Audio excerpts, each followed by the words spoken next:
visit the warehouse. Maybe not after the first conversation. Maybe that's akin to, going over to your date's house on the first date, right? Maybe wait for a couple conversations, but like you absolutely 100% want to visit the actual warehouse or the facility that you'd be operating out of. I sort of call it like the first date stuff, right? When you go Yeah. on a first date, where were you born and where did you go to school and, how long have you been here? Just kind of like the kind of surface level stuff.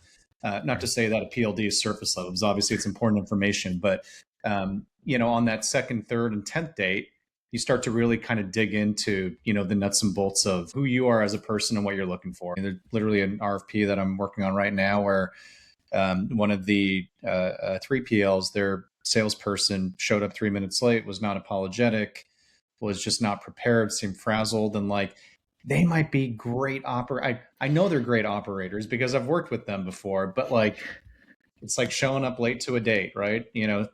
At least for me, I did that a couple times and never got a second date out of that. The relationship between a brand and a 3PL is like a marriage, right? You need to think about this a lot less transactionally and more as like, a life partner for your business. There's over 10,000 3PLs in the United States. So it's a highly, highly fragmented market. And what works for one 3PL in terms of fit may not be for another 3PL. So it's really important to understand the specific criteria or variables that you're looking for in a partner and make sure that those who you're soliciting, those who you're talking to, match those criteria.